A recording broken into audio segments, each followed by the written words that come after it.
बहू बेटी के बीच सास ने किया बंटवारा। क्या हुआ सोनाली, कुछ परेशान लग रही हो? सब ठीक तो है ना? माँ पापा की याद आ रही होगी ना? तुम फिक्र मत करो, मैं हर महीने तुम्हें उनसे मिलवाने ले जाया करूंगा। उनकी याद तो आ रही है, लेकिन परेशान इस बात से हूँ कि कहीं कल को ससुराल में मुझसे कोई गलती हो गई तो। तुम बहुत अच्छी बहू बनोगी और देखना, मेरी माँ और बहन तो तुम्हें मुझसे ज्यादा प्यार करेंगे। अपने पति की बात सुनकर सोनाली के चेहरे पर मुस्कान आती है। थोड़ी देर में सब घर पहुंच जाते हैं, जहां सोनाली की सास सरस्वती और नंद रिमझिम सभी के साथ मिलकर सोनाली का गृह प्रवेश करती है।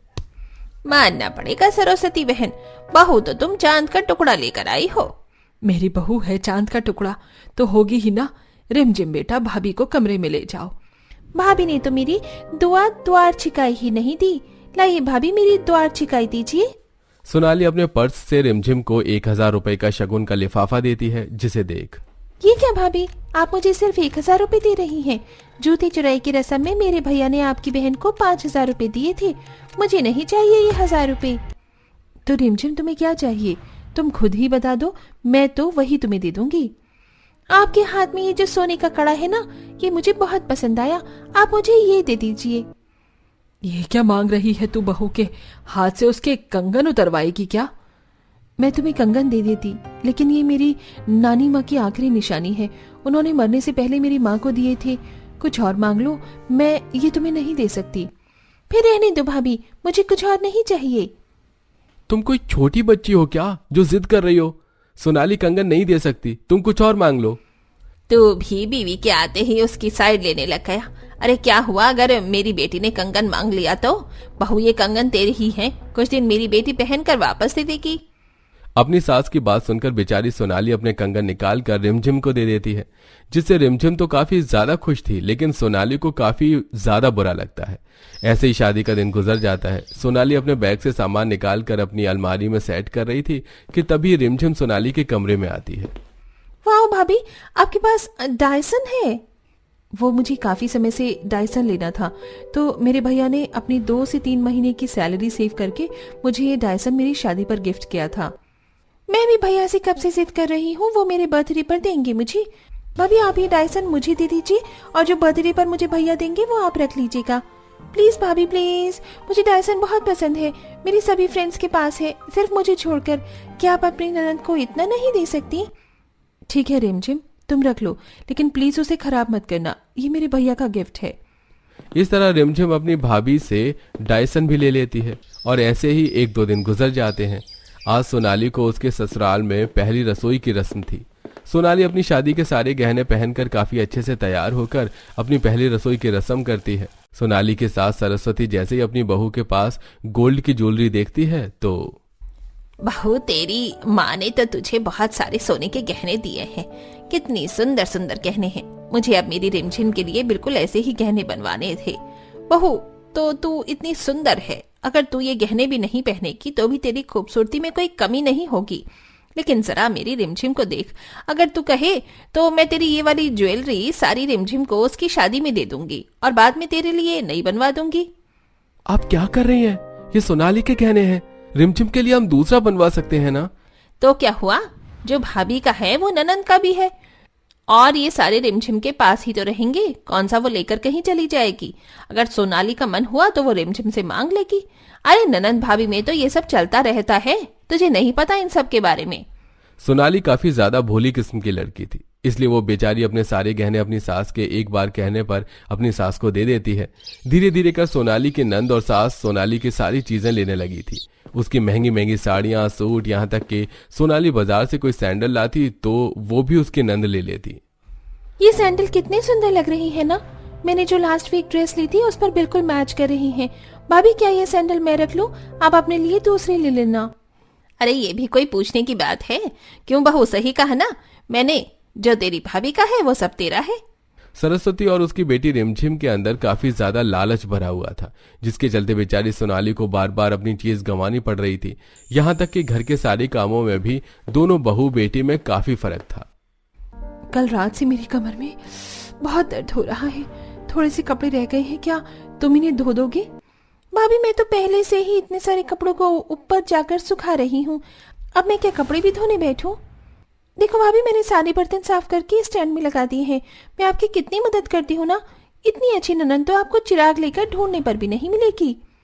अरे किचन मैंने साफ किया, बर्तनों का ढेर मैंने धोया और बस बर्तन स्टैंड में लगाने पर ये कितनी खुश हो रही है। सोनाली बहू, मानना पड़ेगा, तू बहुत किस्मत वाली है जो तुझे मेरी रिमझिम जैसी ननद मिली है। देख, पूरा दिन काम में तेरा कितना हाथ बटवाती है। अभी भी तू आराम से बैठी है और खाना यही सबको परोस रही है। बेचारी सोनाली सब जानते हुए भी हमेशा चुप रहती, और ऐसे ही आपको।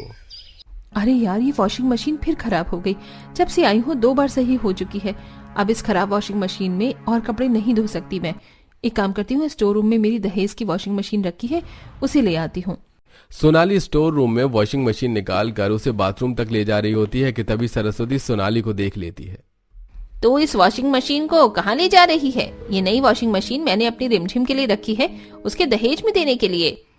लेकिन माँ जी, ये दहेज की वॉशिंग मशीन तो मेरी है ना, तो आप भला इस रिमझिम को कैसे दे सकती हैं? बहू, आए हुए तुझे 2 महीने भी नहीं हुए हैं और तू अभी से ही तेरा मेरा करने लग गई। अरे कितनी बार कहा है तुझे कि बहू का हर सामान ननद का ही होता है, और हमारे घर में किसी चीज की कमी थोड़ी ना है। अगर वॉशिंग मशीन खराब हो गई है तो उसे सही भी तो करवा सकते हैं। छोटी मोटी चीजों से शुरुआत अब सोनाली के दहेज पर पहुंच चुकी थी। सोनाली के लाए हुए सारे दहेज पर सरस्वती बुरी तरह से कब्जा करके बैठ गई थी। ये बेड कितना पुराना हो गया है, ऐसा लगता है कि 1-2 बार कूदने पर ही टूट जाएगा। फ्रिज का पानी भी गरम गरम सा लगता है। मेरी माँ ने मुझे इतने प्यार से ये सब सामान दिया था कि मैं इसका इस्तेमाल कर सकूं, लेकिन मैं इतनी बदनसीब हूँ कि अपने ही दहेज का इस्तेमाल नहीं कर पा रही हूँ। क्या शादी करने के बाद एक लड़के की जिंदगी ऐसी हो जाती है? अगर मुझे ये पहले पता होता तो मैं कभी शादी नहीं करती। कुछ समय गुजरता है और अब रिमझिम के लिए काफी अच्छे घर से रिश्ता आता है। दोनों परिवार जल्दी रिश्ता तय कर देते हैं और अब 2 महीने बाद रिमझिम की शादी होती है। अपनी बहू के सारे दहेज के लाए हुए सामान को सरस्वती शादी से 2 महीने पहले ही अपनी बेटी के ससुराल भेज देती है, जिससे सोनाली को काफी दुख होता है। ऐसे ही उसे दिन गुजर जाते हैं। आज सरस्वती अपने बेटे वैभव के साथ अपनी बेटी के ससुराल जाती है। अपने होने वाले दामाद का शेरवानी का नाप लेने के लिए वो लोग जैसे ही घर पहुंचते हैं तो देखते हैं कि उन्होंने जो भी सामान रिमझिम के लिए भिजवाया था वो सारा रिमझिम की होने वाली सास उर्मिला पैक करवाकर ट्रक में रखवा रही है। अरे बहन जी, आप इन सभी सामान को कहाँ भिजवा रही हैं? ये तो मैंने अपने रिमझिम का दहेज भिजवाया था ना। हाँ, ये मेरी होने वाली बहू का ही दहेज का सामान है, लेकिन वो क्या है ना, 2 महीने बाद मेरे बेटे की शादी है, लेकिन अगले महीने ही मेरी बेटी की शादी है, इसलिए अभी सारा सामान मैं उसके ससुराल भिजवा रही हूँ। लेकिन ये तो मेरी बेटी का दहेज का सामान है, तो आप इसे अपनी बेटी का दहेज का सामान बनवा कर कैसे भिजवा सकते हैं? क्या आपको पता नहीं, जो चीज बहू की होती है वही ननद की भी होती है। बहू के हर चीज पर ननद का हक है। अपने ही कही हुई बात अपनी बेटी की होने वाली सास के मुंह से सरस्वती को काफी बड़ा झटका लगता है। थोड़ी देर बाद जब वो लोग घर से बाहर निकलते हैं, देखा माँ, जो आज तक आप सोनाली के साथ करती रही वो आज आपकी खुद की बेटी के साथ हुआ है। हमेशा अपनी सोनाली से हर चीज छीनी है और रिमझिम को दी है, और अब जब रिमझिम इस घर की बहू बनेगी तो उससे भी उसकी सारी चीजें छीन ली जाएंगी और उसकी नंद को दी जाएंगी। आप जैसा किसी और की बेटी के साथ करती हैं वैसा ही आपकी बेटी के साथ भी होता है। सरस्वती को आखिरकार अपनी गलती का एहसास होता है और वो घर आकर सारी बात अपनी बहू को बताकर उससे माफी मांगती है। बहू, मुझे माफ कर दे। बेटी और बहू के बीच में जो मैंने बंटवारा किया उसकी मुझे बहुत बड़ी सजा मिली। जो आज तक मैं तेरे साथ करती रही वही अब मेरी बेटी के साथ भी हो रहा है। मुझे माफ कर दे बहू। माँ जी, इसमें आपकी कोई गलती नहीं है। ये चीज तो सालों से चली आ रही है। हमेशा बहू से छीनकर बेटी को ही सब कुछ दिया जाता है। जब तक हम इस चीज को नहीं रोकेंगे तब तक कोई रोकने वाला नहीं है। सरस्वती के साथ रिमझिम को भी अपनी गलती का एहसास होता है और वो अपनी भाभी से माफी मांगकर उससे ली हुई सारी चीज उसे लौटा देती है।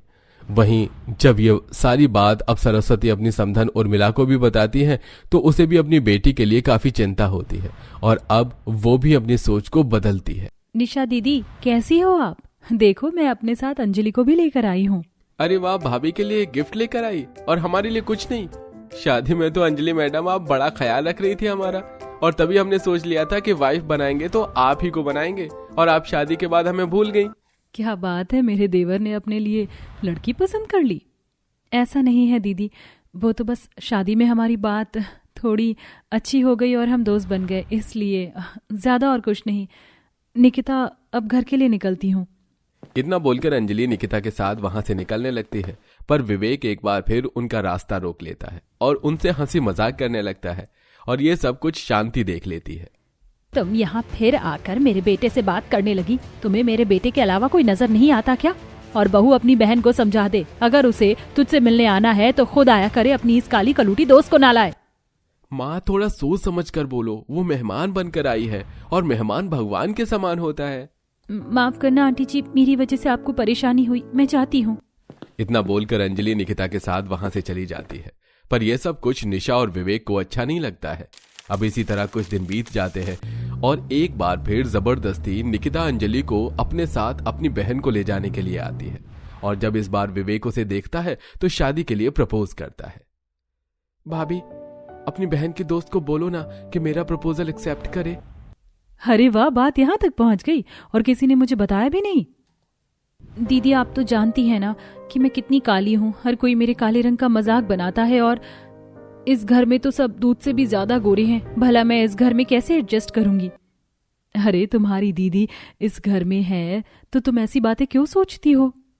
निशा अंजलि और विवेक से बातें कर ही रही होती है कि तभी एक बार फिर वहां शांति आ जाती है और अंजलि को देख उसका हाथ पकड़कर खींचते हुए दरवाजे के बाहर कर देती है और उससे बोलती है, खबरदार, अगर मेरे घर के आसपास दोबारा कभी भटकी। बेशर्मी की भी हद होती है। जब से तेरा काला मनहूस चेहरा देखा है मेरे तो दिन ही उल्टे चलने लगे हैं। और विवेक, खबरदार अगर तूने इस काली कलूटी से दोबारा बात की।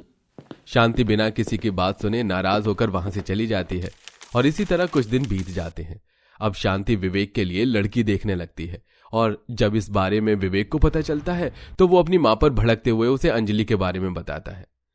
माँ, मैंने आपसे कहा ना, मुझे आपकी पसंद की गोरी लड़की से शादी नहीं करनी। मैं गोरी लड़कियों में इंटरेस्टेड नहीं हूँ, मुझे अंजलि पसंद है। भले ही वो काली है पर वो बिल्कुल वैसी लड़की है जैसी मुझे चाहिए और जिंदगी मुझे बितानी है, आपको नहीं। माँ जी, मान जाइए, देवर जी सही कह रहे हैं। भगवान ना करे अगर कल को उन्होंने कोई गलत कदम उठा लिया, फिर आप क्या करोगे? चाहे कुछ भी हो जाए बहू, मैं उस काली लड़की को अपने घर की बहू नहीं बनने दूंगी। तो फिर ठीक है माँ, आप अपने एक ही बेटे बहू के साथ रहो, क्योंकि मैं तो जा रहा हूँ ये घर छोड़कर। इतना बोलकर विवेक कमरे में जाकर सामान पैक करने लगता है, जिसके बाद एक बार फिर निशा अपनी सास को समझाती है और अपने बेटे की जिद के आगे शांति चुप हो जाती है और उसकी शादी अंजलि से करवा देती है। अंजलि, आज तुम बहुत खुश होगी। आखिर आज तुम्हारी मुंह दिखाई जो है। किसकी मुंह दिखाई भाभी? और कैसी मुंह दिखाई? माँ ने साफ मना किया है, हम इस काली कलूटी की मुंह दिखाई नहीं करवाएंगे। काजल, थोड़ा सोच समझ कर बोलो, अब अंजलि भी तुम्हारी भाभी है। बहुत तमीज से बोलने से सच्चाई तो नहीं बदल जाएगी और सच्चाई यही है कि मैं इस काली कलूटी की मुंह दिखाई नहीं करने वाली। जब से ये मेरी जिंदगी में आई है इसने मेरी जिंदगी को अंधेरे में धकेल दिया है। लोगों को इसका काला चेहरा दिखाकर मैं अपने मुंह पर कालिक नहीं पुतवाना चाहती हूँ। इस तरह शांति अपनी बहू की मुंह दिखाई तक नहीं करवाती। समय यूं ही बीतता है और बीतते समय के साथ शांति अपनी बेटी के साथ मिलकर अंजलि के काले रंग का मजाक बनाती है। पता है भाभी, हमारे स्कूल में एक छोटा सा नाटक हुआ था और वहाँ पर हमें काली परी की जरूरत थी। एक दल तो किया कि आपको ले जाऊं, पर आपको ले जाती तो मेरी इंसल्ट हो जाती, इसलिए हमने काली परी का रोल ही हटा दिया। काश कि इसी तरह हम आपको भी अपने घर से हटा पाते। अरे बेटा, ये तो ऐसे अमावस्या की रात बनकर हमारी जिंदगी पर ग्रहण लगाए बैठी है कि अब हम चाहकर भी पीछा नहीं छुड़ा सकते। अपनी सास और नंद की बातें सुनकर आंखों में आंसू लिए अंजलि रसोई में जाती है और काम करने लगती है। उसको रोता देख निशा, अंजलि, अगर तुम्हें माँ जी और काजल की बातें इतनी बुरी लगती हैं तो तुम उन्हें जवाब क्यों नहीं देती? क्यों चुपचाप सुनती हो? दीदी, क्योंकि मैं ये सारे ताने बचपन से ही सुनती आ रही हूँ। अब तो आदत सी हो गई है, पर ये आंसू रुकते ही नहीं। निशा को अंजलि के लिए काफी बुरा लगता है, पर वो चाहकर भी कुछ नहीं कर पाती। समय यूं ही बीतता है और एक दिन पूरा परिवार पार्टी में जाने की तैयारी कर रहा होता है और इसी बीच शांति अंजलि के कमरे में जाती है। अगर ये साड़ी तुमने पार्टी में जाने के लिए निकाली है तो वापस से अलमारी में रख दो। मैं नहीं चाहती कि मेरे खानदान वाले तुम्हें देखें और मेरा मजाक बनाएं। अगर लोगों ने देखा कि मेरी छोटी बहू इतनी काली है तो जानती हो ना मेरी कितनी बेइज्जती होगी। अब क्या तुम अपने साथ हमारी भी इंसल्ट करवाना चाहती हो? माँ जी, आप चाहती क्या हैं? अब आई ना तुम मुद्दे पर। मैं बस यही चाहती हूँ कि तुम मेरे साथ इस पार्टी में ना जाओ। इतना बोलकर शांति वहां से चली जाती है और जब रात को विवेक घर आता है तो अंजलि विवेक से झूठ बोलती है। विवेक, मेरी तबीयत सच में ठीक नहीं है। आप सब चले जाओ, मैं फिर कभी आप लोगों के साथ चलूंगी, पार्टी ही तो है। अच्छा ठीक है, अगर तुम्हें लग रहा है तुम्हारी तबीयत ठीक नहीं है तो मैं तुम्हें फोर्स नहीं करूंगा, पर तुम दवाई खाकर आराम कर लेना, मैं पार्टी से जल्दी आ जाऊंगा। इस बात से अनजान विवेक की पार्टी में जाने से अंजलि को उसकी माँ ने ही मना किया है। वो पूरे परिवार के साथ पार्टी में जाता है, पर यह सब कुछ निशा नोटिस कर लेती है और खुद से, माँ जी, अंजलि के साथ बिल्कुल सही नहीं कर रही हैं। अब मुझे ही कुछ करना होगा, पर मैं क्या करूं? क्या बस एक मौका मेरे हाथ लग जाए। अब हर समय निशा एक मौके की तलाश में रहती है। ऐसे ही एक दिन दोनों ही देवरानी जेठानी रसोई में काम कर रही होती हैं और फर्श पर पानी गिरा होता है और गुस्से में शांति खुद पानी लेने के लिए रसोई में आती है, पर वो फर्श गीला होने की वजह से उसका पैर फिसल जाता है और सही समय पर अंजलि उसे पकड़ लेती है। माँ जी, आप ठीक तो हैं? दूर हट करम चली, जब से तू मेरी जिंदगी में आई है मेरे साथ कुछ अच्छा नहीं हो रहा है। बड़ी बहू, जल्दी से आकर मुझे संभाल, लगता है मेरे पैर टूट गए। शांति अंजलि को खुद से दूर कर देती है और निशा का सहारा लेकर अपने कमरे में जाती है। कुछ देर बाद डॉक्टर घर आते हैं और घर वालों को पता चलता है कि शांति के पैरों में छोटा सा फ्रैक्चर आ गया है और डॉक्टर पट्टी करके वहां से चले जाते हैं। और निशा इस मौके का फायदा उठाती है और अपनी सास से कहती है, माँ जी, मैं जानती हूँ इस समय आपको छोड़कर जाना सही नहीं है, पर मेरी माँ हॉस्पिटल में है, यहाँ पर काजल है ना आपकी देखभाल करने के लिए। अंजलि, तुम भी देख लेना। हाँ दीदी, आप जाइए, मैं संभाल लूंगी। निशा बहाने करके अपने मायके चली जाती है और निशा की गैर मौजूदगी में अपनी सास का ख्याल अंजलि रखती है। पर अब भी शांति की अकड़ नहीं जाती और जब अपनी सास के पैरों की पट्टी करने के लिए अंजलि जाती है तो शांति उसे धक्का मार देती है और अपनी बेटी को बुलाती है। दूर हट कल मुंही, काजल बेटा मेरी पट्टी बदल दे। माँ, जब से बड़ी भाभी गई हैं तब से आप मुझसे ही काम करवा रही हो। मैं इतनी गोरी और सुंदर हूँ, अब ऐसे में क्या मैं नौकरों की तरह आपकी सेवा करूँ? अगर मैं आपकी सेवा में लगी रहूंगी तो मैं अपनी ब्यूटी का ख्याल कैसे रखूंगी? काजल ऐसी हालत में अपनी मां को अकेला वहीं छोड़कर चली जाती है, जिसके बाद अंजलि अपनी सास की खरी खोटी सुनकर भी उसकी देखभाल करती है, उसके पैरों की पट्टी बदलती है, उसे सहारा देकर वॉशरूम में ले जाती है, अपने हाथों से खाना खिलाती है। और ये सब देखकर धीरे धीरे शांति पिघल जाती है। और कुछ दिनों बाद जब निशा ससुराल वापस आती है तो वो देखती है कि दोनों सास बहू आपस में बातें कर रही हैं। बहू, मैं तेरे काले रंग का मजाक बनाती हूँ क्या, इसीलिए तू दवाई लगाते समय सख्ती बरतती है? अरे जैसी भी हूँ तेरी ही सास हूँ। माँ जी, अब पैरों की मसाज करने में थोड़ा दर्द होगा ही। ये लीजिए, हो गई आपकी पट्टी। मैं काजल का लंच पैक करके अभी आपका नाश्ता लेकर आती हूँ। ये मैं क्या देख रही हूँ? माँ जी, जिस लड़की ने आपकी जिंदगी को अंधेरे से भर दिया, आज आप उसके सहारे। काजल कहाँ है? बहू, मैंने सिर्फ अंजलि बहू का काला रंग देखा, उसकी सीरत कभी नहीं देख पाई। तेरे जाने के बाद पता चला मेरी अंजलि बहू सिर्फ रंग से काली है पर दिल से बहुत साफ है। और मेरी वो नालायक बेटी, उसकी शादी तो मैं किसी काले लड़के से ही करवाऊंगी ताकि उसका सारा घमंड चूर हो जाए। इस तरह निशा की सूझबूझ से शांति अंजलि को अपना लेती है और सब कुछ नॉर्मल हो जाता है।